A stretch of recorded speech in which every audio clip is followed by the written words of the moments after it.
Have you ever found yourself trapped in a conversation with someone who argues with the ferocity of a lion, but the logical depth of a puddle?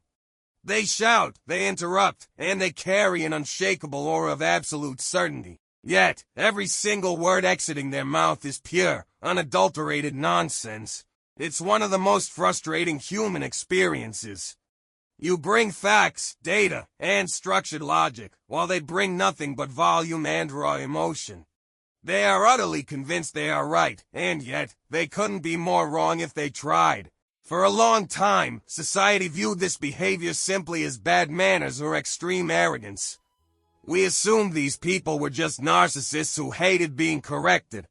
But modern psychology paints a much darker, more alarming picture. Science suggests that this aggressive, unyielding confidence isn't just a personality flaw. It is often a defense mechanism masking a fundamentally low intelligence. In this deep dive, we are going to look behind the curtain. We will break down the 6 scientifically proven signs of an exceptionally low IQ, the behavioral patterns that foolish people unconsciously display every single day. Let's look at the data. Sign number 1 is the classic Dunning-Kruger effect, or what scientists call overconfidence born of ignorance. This cognitive bias dictates that people with limited knowledge in a domain vastly overestimate their own abilities. We see this everywhere today. Someone watches 10-minute videos on macroeconomics or cryptocurrency on their phone, and suddenly, they feel qualified to give financial advice to Wall Street billionaires or rewrite national tax codes. The psychology behind this is profoundly simple. The less you know, the less you are capable of seeing how much you don't know. To recognize your own ignorance, you actually need a baseline level of intelligence. Without that baseline, their mind creates an illusion of mastery.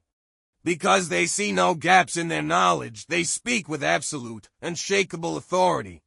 But beneath the loud words and theatrical gestures, there is nothing but an empty void. Sign number 2 is the total absence of intellectual curiosity. A highly intelligent individual never truly grows up. They look at the mechanics of the universe with the wide-eyed wonder of a child, constantly asking why.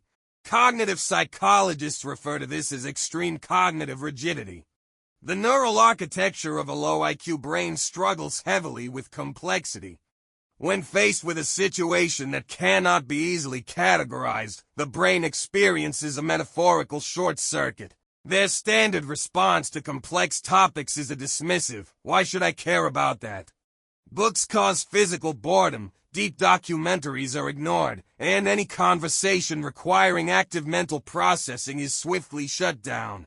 This happens because learning requires a painful sacrifice. You must first admit that you are ignorant. For a fragile, low-intelligence ego, admitting lack of knowledge is too painful. It is much safer to pretend they already know everything worth knowing. Sign number 3 is strict, inflexible black and white thinking. To a sophisticated mind, the world is an infinite spectrum of gray areas, nuances, compromises, and complex paradoxes. But to a low IQ, the world is merely a binary grid. In their reality, everything is aggressively oversimplified. People are either flawless heroes or irredeemable villains. An idea is either absolute perfection or total garbage. You are either entirely with them, or you are their sworn enemy. Cognitive psychologists refer to this as extreme cognitive rigidity. The neural architecture of a low IQ brain struggles heavily with complexity. When faced with a situation that cannot be easily categorized, the brain experiences a metaphorical short circuit. Processing context and subtle details requires significant caloric and mental effort.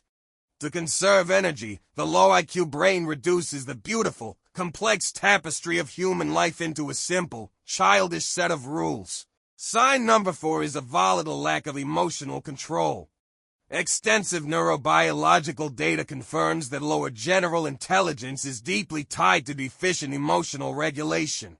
These individuals operate like a powder keg waiting for a match.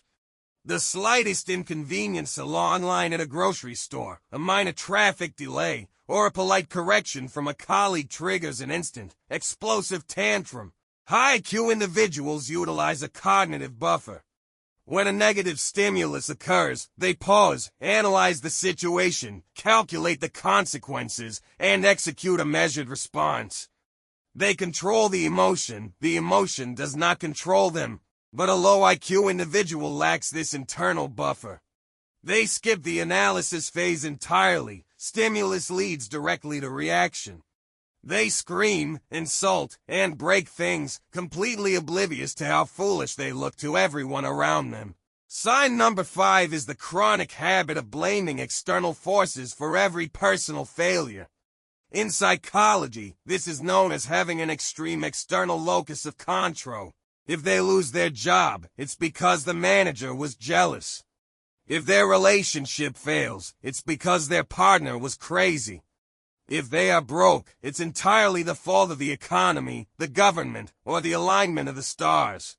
They are completely incapable of self-reflection. To look in the mirror and say, "I failed because I didn't work hard enough," requires an intellectual maturity that they simply do not possess. Instead, they adopt the comfortable, passive identity of a perpetual victim. They believe life is something that randomly happens to them, rather than a narrative shaped by their own choices and personal accountability. They invest all their energy into finding the perfect scapegoat to blame, completely failing to realize that while they are busy complaining, the rest of the world is moving forward without them.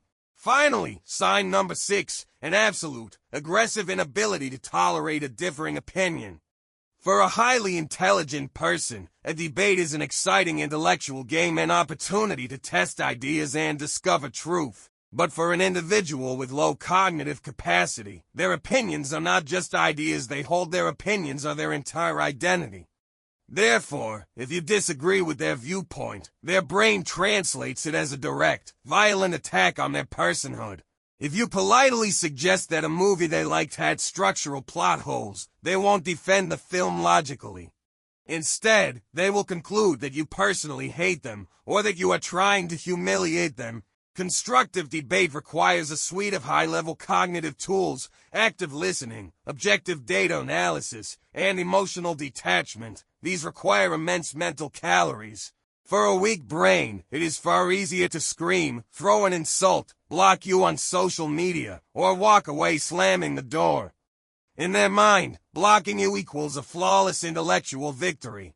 Ultimately, low intelligence is not defined by bad grades in high school, a lack of Ivy League diplomas, or a low score on an arbitrary online test.